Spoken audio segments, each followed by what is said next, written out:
वर्णिवेशरमणीय दर्शनं मन्दहासरुचिराननाम्बुजं पूजितं सुरनरोत्तमैर्मुदा धर्मनन्दनमहं विचिन्तये। अशतो मा षट्गमय तमसो मा ज्योतिर्गमय मृत्युर्मा अमृतं गमय। ओम शांति शांति शांति। अस्मद्गुरुसमारंभां नाथयामुनमध्यमां लक्ष्मीवल्लभपर्यन्तां वंदे गुरु परंपरा। આજની જ્ઞાન સભાની અંદર પધારનારા બધા જ ભગવદ્ ભક્તોને વેદાંતાચાર્ય, પુરાણ ઇતિહાસાચાર્ય અને ફિલોસોફી શાસ્ત્રી રાકેશભાઈના હેતપૂર્વક જય સ્વામિનારાયણ। ભક્તો, આજની આ જ્ઞાન સભાની અંદર આપણે એક બહુ મહત્ત્વના વિષયની ઉપર ચર્ચા કરવાના છે અને એ વિષય છે ગાયોને ઘાસ ખવડાવવાથી કયા ફલની પ્રાપ્તિ થાય તથા ગાયને મારનારાની કઈ દુર્ગતિ થાય અને ગાયની મધ્યની અંદર દેહ ત્યાગ કરનારાને કયા લોકની પ્રાપ્તિ થાય, આ બાબતની આપણે ચર્ચા કરીશું। તો બ્રહ્મ વૈવર્ત પુરાણની અંદર શ્રી કૃષ્ણ જન્મખંડ અધ્યાય 21ની અંદર ભગવાન શ્રી કૃષ્ણ પોતાના સ્વમુખે ગાયોને ઘાસ ખવડાવવાના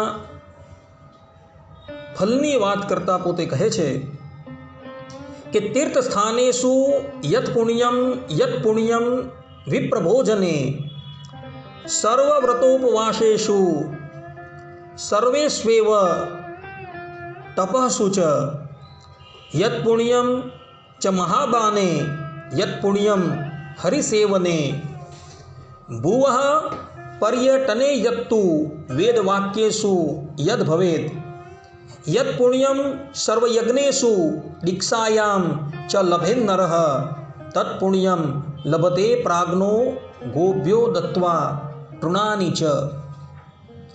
અર્થાત કે તીર્થસ્થાનમાં જઈને સ્નાન અને દાન કરવાથી જે પુણ્યની પ્રાપ્તિ થાય છે, બ્રાહ્મણોને ભોજન કરાવવાથી જે પુણ્યની પ્રાપ્તિ થાય છે, સંપૂર્ણ વ્રત ઉપવાસ, સર્વ તપસ્યા, મહાદાન તથા શ્રી હરિની આરાધના કરવાથી જે પુણ્ય સુલભ થાય છે, સંપૂર્ણ પૃથ્વીની પરિક્રમા, સંપૂર્ણ વેદવાક્યોનો પાઠ અર્થાત કે સ્વાધ્યાય તથા સમસ્ત યજ્ઞોની દીક્ષા ગ્રહણ કરવાથી મનુષ્યને જે પુણ્યની પ્રાપ્તિ થાય છે તે જ પુણ્ય બુદ્ધિમાન માનવ કેવલ ગાયોને ઘાસ નાખવાથી અર્થાત કે ગાયોને ઘાસ ખવડાવવા માત્રથી પ્રાપ્ત કરી લે છે। આ પ્રમાણે ભગવાન શ્રી કૃષ્ણએ સ્પષ્ટ રૂપે પોતાના સ્વમુખે ગાયને ઘાસ ખવડાવવાનું મહાત્મય જે છે એ પ્રતિપાદન કરેલું છે। કહેવાનું તાત્પર્ય એ છે કે ગાયને ઘાસ ખવડાવવા માત્રથી એ ઘાસ ખવડાવનારો વ્યક્તિ જે છે એણે સમસ્ત બ્રાહ્મણોને ભોજન કરાવી દીધું, સમસ્ત તીર્થોની અંદર એણે વિચરણ કરી દીધું, બધા જ વ્રત છે, ઉપવાસ છે ઇત્યાદિક એણે કરી દીધા તથા સંપૂર્ણ વેદોનો સ્વાધ્યાય એણે કરી દીધું, એટલું ફલ એને પ્રાપ્ત થાય છે। માટે ભક્તો, નિત્ય કઈ નહીં તો અંતે ગાય માતાને ઘાસ અવશ્ય ખવડાવજો। આ પ્રમાણે ભગવાન શ્રી કૃષ્ણએ પોતાના સ્વમુખે ગાયને ઘાસ ખવડાવવાની વાત કરેલી છે। હવે ભગવાન શ્રી કૃષ્ણ પોતાના પિતા નંદરાયજીને પોતાના સ્વમુખે બીજી એક બહુ મહત્વની વાત કરતા કહે છે કે ભુક્તવંતી તૃણમ યશ્ચ ગામ વારયતિ કામતઃ બ્રહ્મહત્યા ભવેત તસ્ય પ્રાયશ્ચિત્તાદ વિશુદ્ધ્યતિ સર્વે દેવા ગવામંગે તીર્થાની તત્પદેષુ ચ તદ્ગુહ્યેષુ સ્વયં લક્ષ્મી તિષ્ઠત્યેવ સદા પિતઃ, અર્થાત કે જે મનુષ્ય ઘાસ ચરતી ગાયને સ્વેચ્છાપૂર્વક રોકે છે એને બ્રહ્મ હત્યાનું પાપ લાગે છે તથા તે પ્રાયશ્ચિત કર્યા બાદ જ શુદ્ધ થાય છે.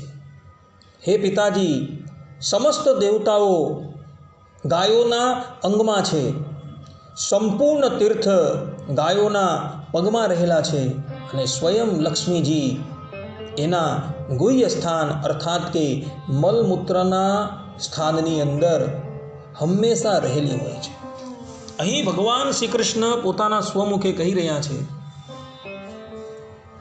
કે ગાય જે છે એ ગાયને કોઈ પણ મનુષ્ય ચરતા અટકાવે છે અર્થાત કે ઘાસ ખાતા અટકાવે છે એ વ્યક્તિને બ્રહ્મ હત્યા કર્યાનું પાપ જે છે એ લાગે છે અને એવા વ્યક્તિની શુદ્ધિ જે છે એ પ્રાયશ્ચિત કરવાથી થાય છે. ગાયના સમસ્ત અંગોની અંદર સમસ્ત દેવતાઓ જે છે એ રહેલા છે અને ગાયના પગની અંદર સમસ્ત તીર્થો જે છે એ વાસ કરીને રહ્યા છે અને એના મલમૂત્રની અંદર સાક્ષાત જગતજનની માતા લક્ષ્મીજી રહ્યા છે. માટે ભક્તો ક્યારેય પણ ગાય જે છે એ ચરતી હોય એને અટકાવતા નહીં, અન્યથા બ્રહ્મ હત્યાનું પાપ જે છે એ તમને લાગશે. ભક્તો, આ વચન જે છે એ કોઈ અવર નથી બોલેલું, પરંતુ સાક્ષાત પરબ્રહ્મ પરમાત્મા ભગવાન શ્રી કૃષ્ણ જે છે એ બોલેલા છે. ભગવાન શ્રી કૃષ્ણ પોતાના પિતા નંદરાયજીને પુનઃ કહે છે, ગોસ્પદાક્ત મૃદાયો હિ તિલકમ કુરુતે નરઃ તીર્થસ્નાનો ભવેત સદ્યો જયશ્ચસ્ય પદે પદે ગાવસ્તિષ્ઠન્તિ યત્રૈવ તત્તીર્થમ પરિકીર્તિતમ પ્રાણાસ્ત્યક્ત્વા નરસ્તત્ર સદ્યો મુક્તો ભવેત ધ્રુવમ. અર્થાત જે મનુષ્ય ગાયના પદચિહ્નથી યુક્ત માટી દ્વારા તિલક કરે છે એને તત્કાલ તીર્થમાં સ્નાન કર્યાનું ફલ પ્રાપ્ત થાય છે અને પગ પગ પર એનો વિજય થાય છે.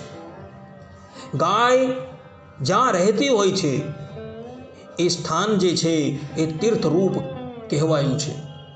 ત્યાં પ્રાણ ત્યાગ કરનારો મનુષ્ય જે છે એ તત્કાલ મુક્ત થઈ જાય છે, એ બાબતમાં કોઈ સંશય નથી.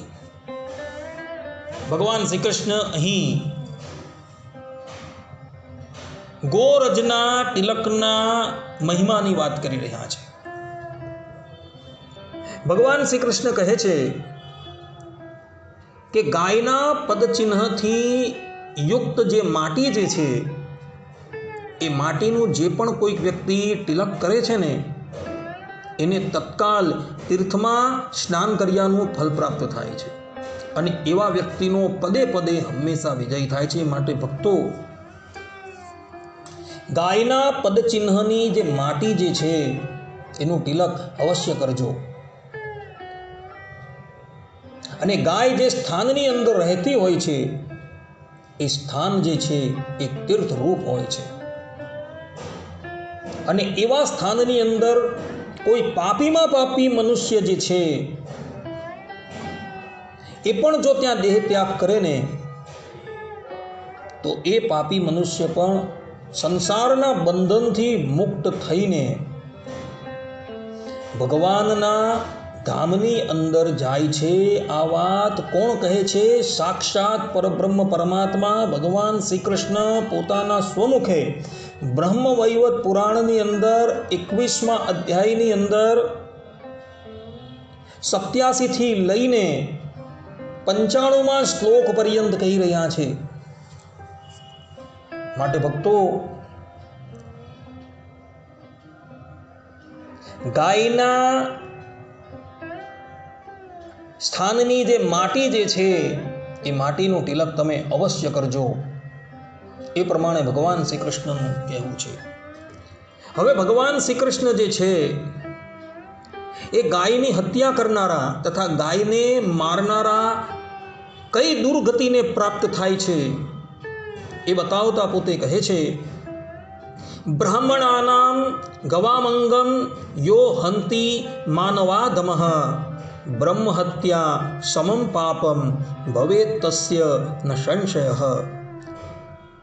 નારાયણાંશાન વિપ્રાંશ્ચ ગાંશ્ચ યે જ્ઞંતિ માનવાઃ કાલસૂત્રમ ચૈતે યાન્તિ યાવત ચંદ્ર દિવાકરો. અર્થાત કે જે નરાધમ બ્રાહ્મણ તથા ગાયોના શરીર પર પ્રહાર કરે છે, નિસંદેહ એને બ્રહ્મહત્યા સમાન પાપ લાગે છે. જે નારાયણના અંશભૂત બ્રાહ્મણો તથા ગાયોનો વધ કરે છે તે મનુષ્ય જ્યાં સુધી ચંદ્રમા અને સૂર્યની સત્તા રહે છે ત્યાં સુધી કાલસૂત્ર નામના નરકની અંદર જઈને રહે છે અને ત્યાં યાતનાઓ ભોગવે છે. અહીં ભગવાન શ્રી કૃષ્ણ જે છે એ સ્પષ્ટ રૂપે બ્રાહ્મણોની હત્યા તથા ગાયોની હત્યા કરનારાને તથા ગાયોને તથા બ્રાહ્મણોને મારનારાને કયા નરકની પ્રાપ્તિ થાય તે કહી રહ્યા છે.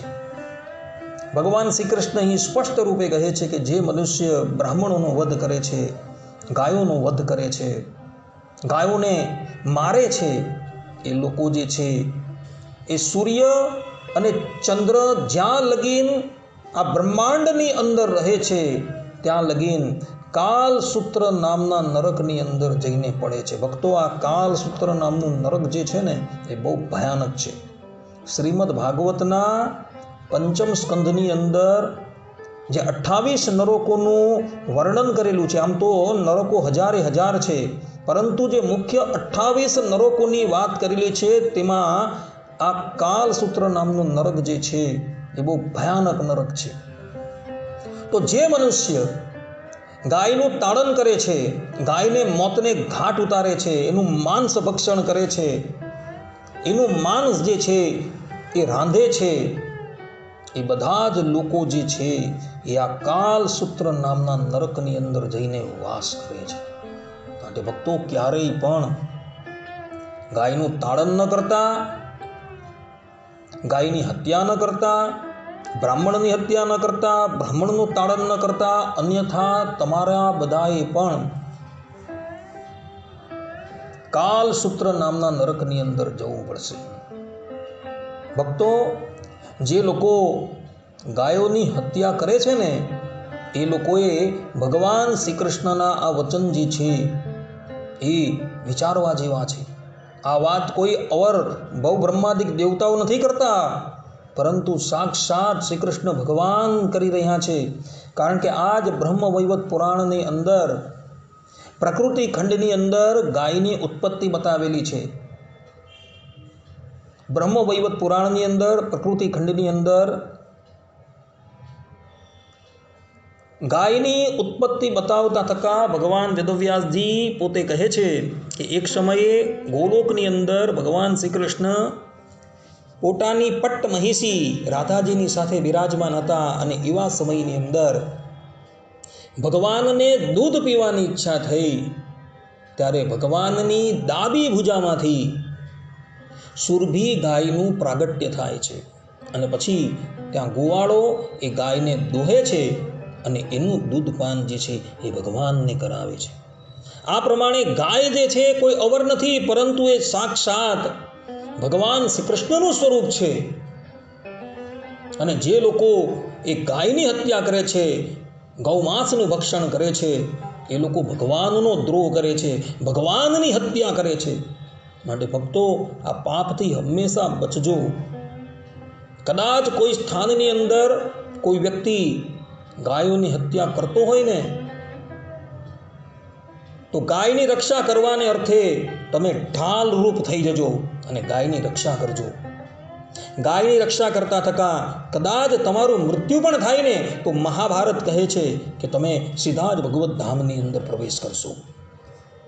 માટે ભક્તો હંમેશા ગાયનો આદર કરજો, ગાયને ઘાસ ખવડાવજો, એની સેવા કરજો, તો તમારા પર ભગવાન જે છે એ અત્યંત રાજી થશે. આટલું કહીને હું મારા પ્રવચનને અહીં વિરામ આપું છું. સર્વે સંતુ નિરામય, સર્વે સુખીનો ભવંતુ, સર્વે ભદ્રાણી પશ્યંતુ, માં કશ્ચિત દુઃખ ભાગ ભવેત. અસ્તુ. જય સ્વામિનારાયણ.